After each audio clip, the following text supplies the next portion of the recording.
This is the Sunny Side Up podcast. Join me in the sunshine. Hey, it's episode 34 of Sunny Side Up. I'm Alan. And I'm Brandon. Welcome to 34. Hi. And playing around with camera stuff again. I guess another camera. Yeah, we're trying to get the best that we can out of it. So just playing around with stuff. You know, I'm willing to help out. We have an old VHS, like an 8mm camera in the closet. Might work. And some other cameras. Maybe. Pre-digital cameras. You can start going back to editing 8mm film. Oh, nice. Yeah, we could if you want. try that. I think I'm all right.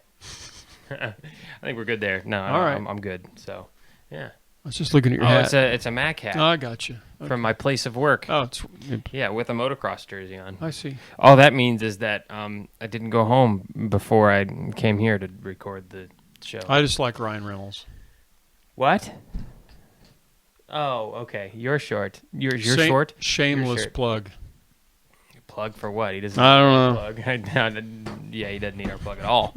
At all. He doesn't need the most famous podcast plugs. Fine. Whatever. I'm just being honest. So 34 weeks doing this. That we're well past the halfway mark to a full year of podcasts. You realize that? Yeah, we are. 20-some weeks away. That's crazy. The time changes this weekend.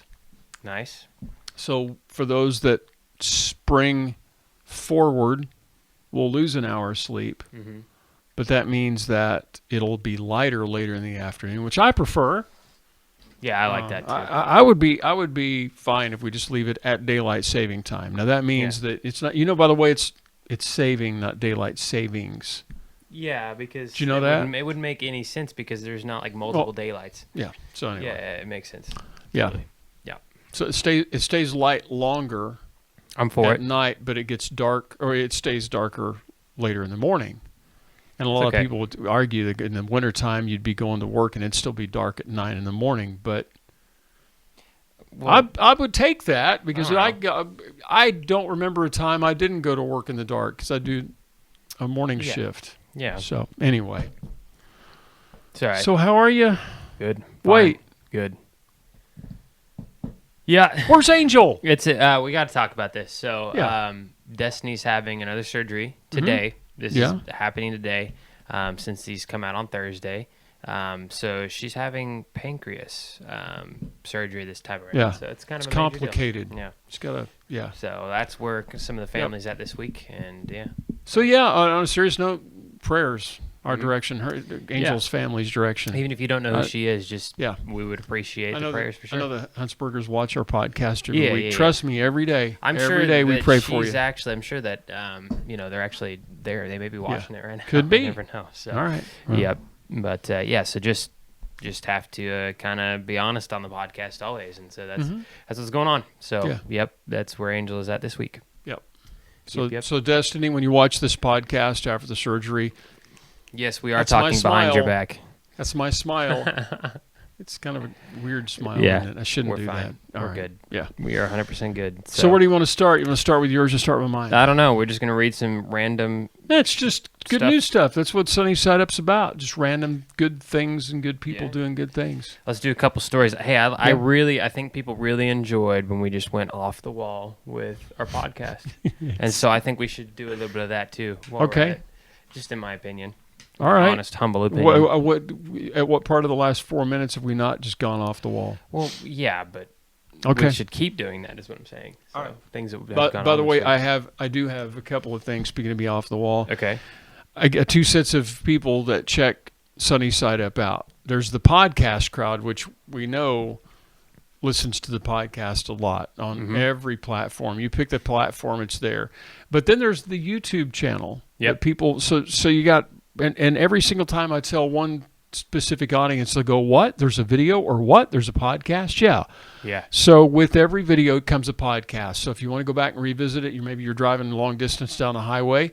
This is the 34th episode, so that's a lot of episodes to check out. Yeah, that'll keep you going. That's like 15 plus hours of programming. Yeah, you could definitely, busy yourself on the road. Yeah. I find myself needing to busy myself on the road every day. Finding stuff to do is hard to do sometimes when you're driving. So there's only so many fence posts you can count. Exactly. So, all right. Yeah. Anyway. I guess we were right can on do a roll. A story. We're fine. So, okay. First one here, in the largest ever study of real-life conflicts captured by CCTV, researchers found that bystanders will intervene in 9 out of 10 public fights to help victims of aggression and violence. The findings were published in the journal American Psychologist, overturn our long-held beliefs from previous decades that victims are ignored by those in their vicinity. Instead of confirming this common misperception, the international research team of social scientists discovered that at least one bystander, but typically several, did something to help, and when more people are nearby, there is an even greater likelihood that at least one person will intervene to help, which is great. 90% of the time. Yeah. That's pretty cool. That's good stuff. So if you see somebody getting into a fight or getting bullied, do something about it. Don't stand there. But try not to get angry, because... just try to fix it, try to help. Yep. You don't have to intervene. Doesn't necessarily mean all-out war. Yeah, sure. It could just mean, dude, back off. Yeah. Have you ever had to do that? Have you ever done it like a complete stranger? I've done it one time in my life. Not really. That I really remember. Not really. There was a situation where, I don't want to get into details because it still scares the crap out of me. What do you mean? Where I saw a guy just beating the crap out of his daughter. Like, she's a little girl, and he's this big man. And I'm like, dude. And it came out of my mouth before I was... Well, yeah, because it's your natural... He's turning around and he's looking down at me. I mean, he is a mountain of a man. And, what the heck? And I'm like, not cool, dude. And he just told me to mind my own business, but he quit beating on the girl. Well... I was like, I'm going to take one for the team. I can't let you keep doing that to the little girl. She's like 3. Wow. I was like... and I snapped, and so, yeah. Just be careful. Have an exit strategy. Yeah. I'm just telling you, it's awesome. You want to help, but try to do it the right way. Sure. So totally, yeah. I agree for sure. Now I'm shaking inside because it was weird. You're fine. All right, this is a neat story. Last week, actually a couple weeks ago now, Sabrina Ionescu made sports history by becoming the first NCAA basketball player ever, male or female, to score 2,000 points, 1,000 rebounds, and 1,000 assists in her college basketball career, collegiate career. She's not too far along in her career in the first place. She's 22 years old, plays for the Oregon Ducks, and she helped her team achieve their 74-66 victory against Stanford. Now, this is you got to follow along with the numbers on this. She helped win that game just a few hours after she delivered an emotional speech at the Kobe Bryant funeral. Kobe is her mentor, and she said, I wanted to be part of the generation that changed basketball for Gigi, that's Kobe's daughter, who passed away too, and her teammates, where being born female didn't mean being born behind. She said that Kobe would say, you have too much to give to stay silent. That's what he believed. That's what he lived. And through Gigi and through me, through this investment in women's basketball, the legend goes on. Here's the cool point, okay? She made the 2,000th point the same day as his funeral, as his public funeral that she spoke at. But she wears the number 20 on her jersey. Yeah. Gigi wears the number 2. Right. Kobe wore the number 24 most of his career. And Ionescu wears the 20. Gotcha. 2/24/20. Guess what day that happened? On the 24th of February. 2020. Ah, nice. Don't you love it when numbers happen like that? Sometimes, Sabrina, the guy upstairs is watching you. Yeah. Yeah. Well, he's always watching, but sometimes he makes it pretty apparent. Sure. Of course. It's crazy. Yeah. But 2,000 points, 1,000 rebounds, and 1,000 assists. I'm not sure how many triple-doubles she's made in her life. Probably but a lot. Man. I imagine. Man. So. Okay, so what? Completely just change the subject here. No, please. You know. Yeah, random. Oh, man, have I been watching some, just random Egyptian pyramid / space / crazy, phenomenal, weird, bizarre stories. Okay, so everybody knows about, pyramids and stuff, right? Oh, How the Egyptian ridiculous. pyramids. Because I was still thinking about basketball. I'm like, was that a play or? Yeah, no. Okay. No, so, It's so insane. There's this particular channel on YouTube. Don't laugh because you do the same thing. No, it's all. I'm laughing. Go ahead, and I'll explain why I'm laughing. Okay, so there's this particular channel on YouTube, and like honestly, with YouTube, it's so crazy because you get these top 5, top 10 channels, and most of them are clickbaity. Sure. Stupid stuff that's on there that doesn't like pertain to anything, and it's very, very misleading. Well, this particular channel, it isn't. He's very factual with what he gives, and whenever he talks about kind of the crazy side of things, or maybe it was aliens, he's like, but there's no evidence to support that really. But he goes, that's one theory that's out there. So, anyways, I've been watching his stuff for quite a while, a couple years now, and I started out when he had just close to 1 million. He's now at like 5 million subscribers. He's gotten up there, and most of those top 5, top 10 channels don't have that because of how just ridiculous they are. If we'd interview him on Sunny Side Up, we'd probably get a few more viewers and subscribers ourselves. He doesn't show his face. He's I think random. He's, okay, totally. Well, I think he's what is he? I don't know what he would be. Wanted by the law? Not Scottish. He would be. His accent's really thick, and he's really fun to listen to because of his voice. Like that's why a lot of people have subscribed because of he's kind of mysterious. Irish, no, English, no, British. He might be British. Germanic. No, I think he's British. Norwegian. No, he's not British. I'm not really sure what he would be. Does he sound like PewDiePie? No. That's kind of Nordish. I'll have to show you some of his videos. Anyways, beside the point. I'll bet you he's from North Dakota. No. No, all right. They have ridiculous. A pretty thick accent. So, no, I'm talking like it is, he rolls, he like his R's and I don't know what that would be. Would that be it's not Italian. I'm not sure what it is. Anyway, I'm getting hung up on this whole deal.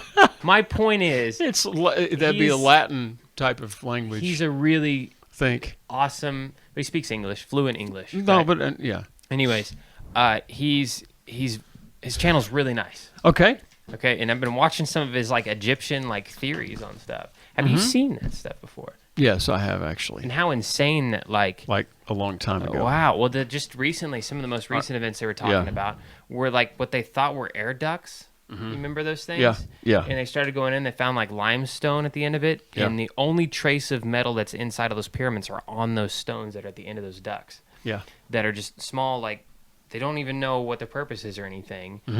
And why? What are those there for? I don't know. I have a few theories, but sure. What are your theories? Well, first of all, if you haven't looked at the album Alan Parsons Project Pyramid, you need to, because that came out when I was in high school, much younger than you are now. Pyramid craze was nuts when I was in high school. Yeah. And so the same stuff about the healing powers of pyramids and how food can be preserved in pyramids and some of it was kind of laughable and because everybody takes stuff like that to extreme. Right. I honestly got to tell you what I've thought this for many, many years. Think about the technology that we have right now, especially the cloud-based stuff that we have. What's gonna happen to that stuff? The cloud-based pictures and audio files like Sunny Side Up that in 2,000 years, where are they going to be? Sure, I don't really think that. I mean, they might still be there, but you don't know. But probably not. I mean, unless somebody, because by cloud it means it's in a computer somewhere. That's all. It's just on a server somewhere. And what happens if all of a sudden we have a cataclysmic event, like a worldwide EMP? Yeah. Or something weird that would destroy all that data. Our time period, the first part of the 21st century, would be completely erased. Sure. Because nobody's writing anything down on a stone tablet. Right. We'll have some art. There'll be the artists that have actually painted art, but even photographs will fade. I mean, there'll be stuff left over. Yeah. But the vast majority of our generation, these people did this high tech. I know what you mean. Okay. What if, in a different scenario, a different set of technologies, the Egyptians had the same thing going on? What if? May have been. Well, here's the thing. Rather than aliens coming in, I'm just saying. Sure. I'm just saying. What if they had it figured out? They knew how to build pyramids, and maybe it was with slave labor, but maybe it wasn't. Maybe it was a technology that we just simply don't have any record of at all. It's just gone. Right. Because there's a hieroglyph that is on one of the pyramids that shows what appears to be a light bulb. Have you seen this? Yeah. That it's like there's two of them actually, and it appears to be a light bulb, like some sort of bulb with a cord running to it.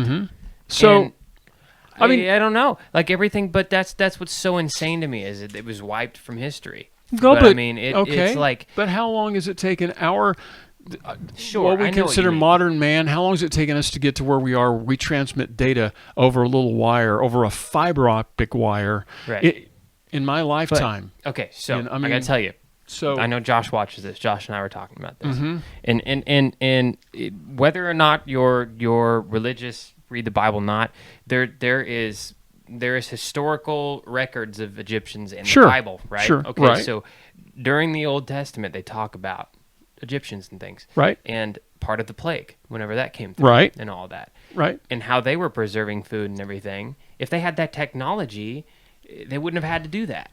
Right. And preserve the food like that and all those things and have these struggles that the rest of the world was having at that time. It's biblically written. So I don't know. I don't really think there was like a...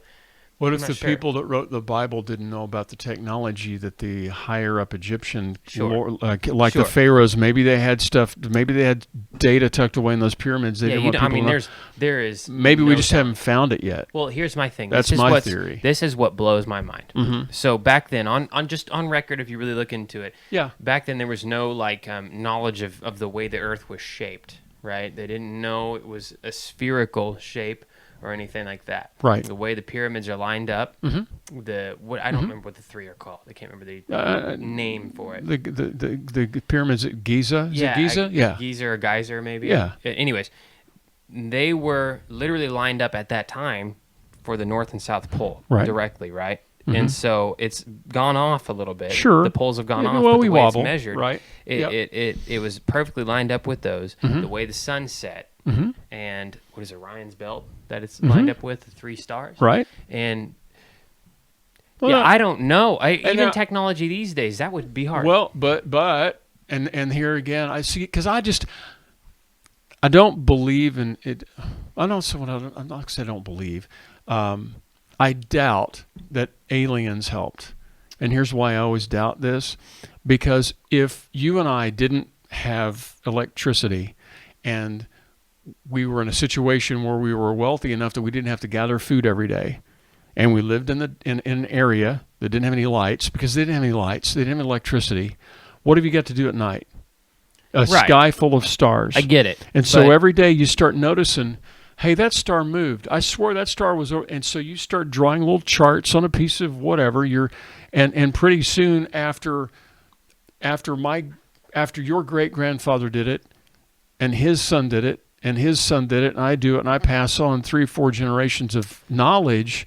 You could start building stuff on the ground based on measurements going, I know full well after this many days the sun comes up right there. Sure, the sun maybe. Do you know what I'm saying? How did they... My whole thing is, it is literally perfect. It is not off by a little bit. But how did people sail ships across the globe? By charting the stars. The stars don't change. Sure, I get that. But so I'm I don't talking know. like to the very centimeter. I know. Perfect. I mean, you can be off a few inches or whatever on things, but their pyramids are very particular. That there's no way. I don't know. So how. What do you think? I'm not suggesting aliens, okay? I'm not suggesting, but I think they had help from something for sure. From someone. What if they that had, we don't ever know about? Well, we'll never know about probably.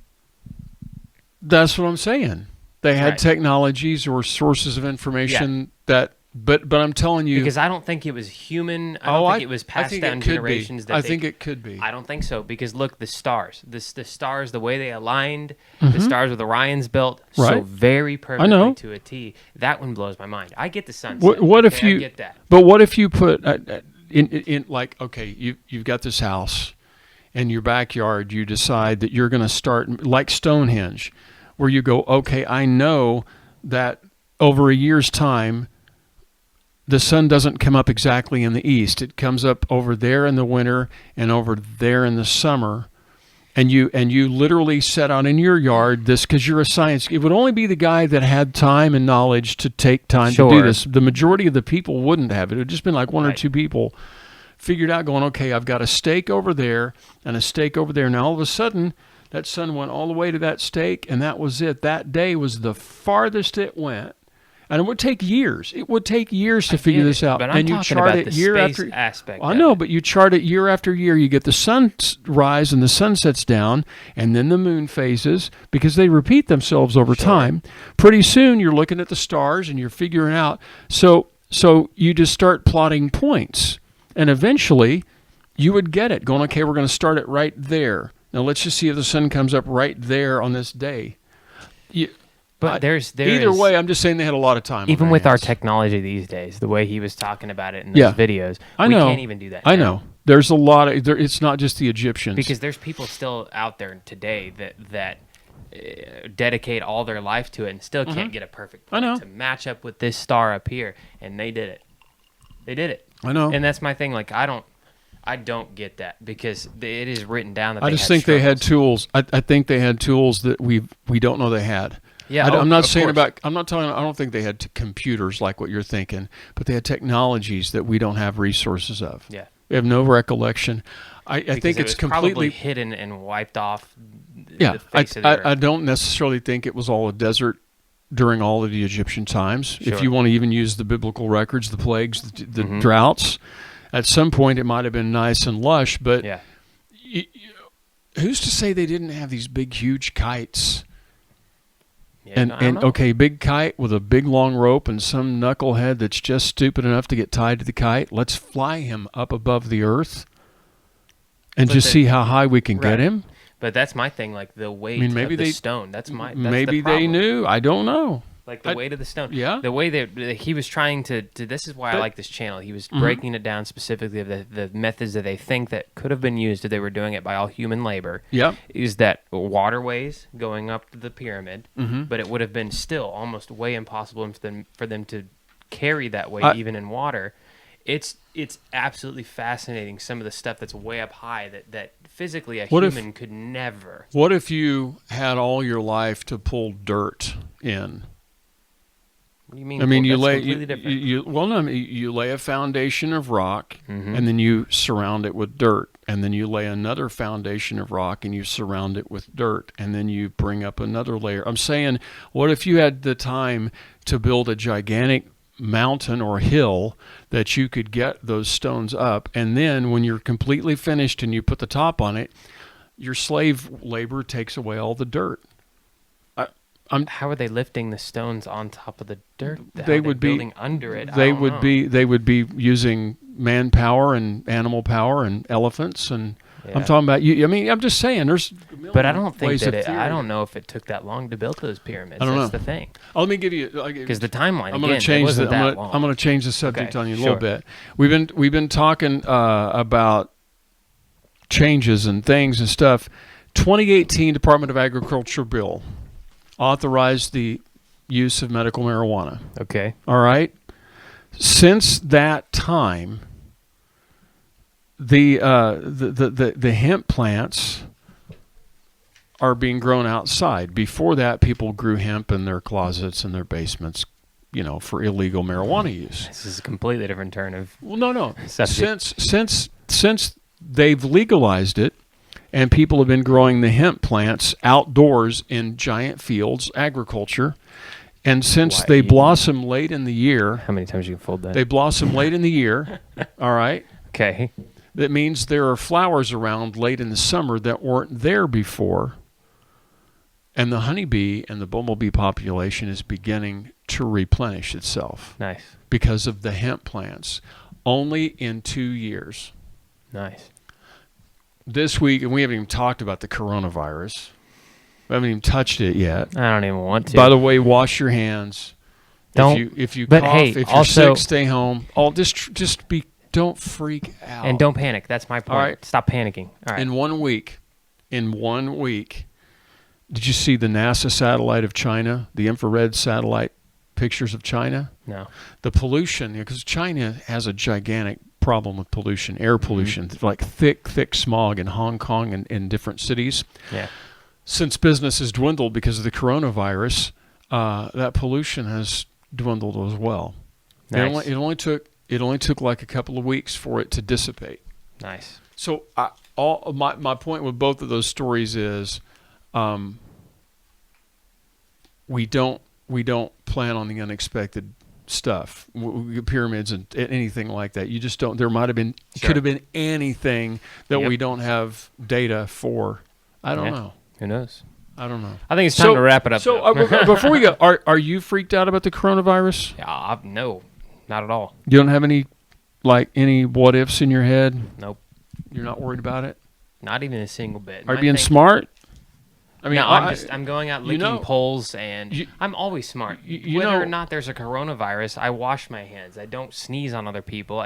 This is common practices. This isn't any different from any other time. This week France has made it mandatory. You can't shake hands and you can't kiss. Great Britain is considering the same thing, especially the shaking of hands.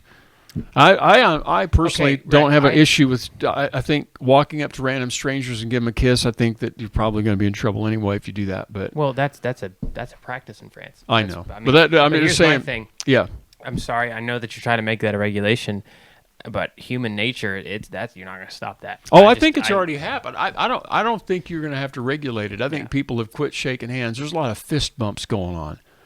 There was fist bumps going on this week at work. I see. Already, people are reaching out, hands going, never mind, fist bump. Yeah. Well, anyways, I don't think so. This You're is not freaking out. No. Okay. I don't think you should either. No, because my thing is like here. I think you need to be smart. But it's wash your hands. You said it. Wash your hands. My thing is with soap. You can read the news and everything and have an education on it, but don't go spreading stuff on Twitter. Don't go spreading stuff on Facebook. No. And probably not good to travel right now, obviously. But if you choose to do so, then whatever. Be smart.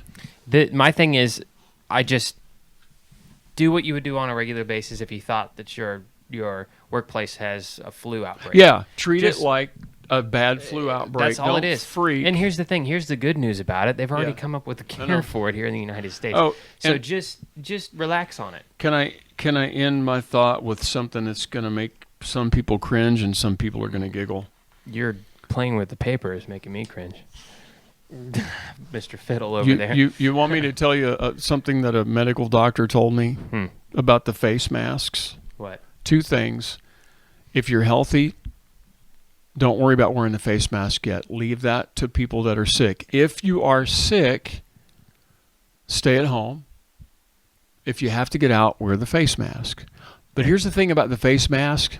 Dust masks are just dust masks. They are to keep dust out of your lungs. Yeah. Bigger particles of dust. The coronavirus or most viruses like the flu and other viral molecules are much, much smaller than dust. And here's where the cringe is going to happen. They're also smaller than toot molecules. Can I call them toot molecules? Call them fart molecules. Fart molecules. You can say fart. If you can smell the toot through a mask, it's not doing you any good at all. Yeah. And I when I first heard that, I laughed and I thought that was funny, and then I realized it's actually some common sense. So spray some air freshener in the air, put the face mask on. If you smell the air freshener through the mask, it's not going to block any kind of virus. It'll keep you from getting dirt in your lungs. Well, so there it is. Yeah, there it is. Coronavirus has been defeated. Don't toot in public. Yeah. Anyways, contact us. Something, a high ground. We take a high ground there at the end. Sunny Side Up Podcast, storiesandscoopsmedia.com. Sorry. Facebook and Instagram, we're all there. So let us know if you need anything. And if you have any suggestions for the show, we'd love to hear it. Again, we missed Angel. She'll hopefully be back next week. And our thoughts and our prayers out to Destiny and their family. Hope everything's cool there. And we'll be back for the next episode next week. All right. See you guys. Have a blessed week. See ya.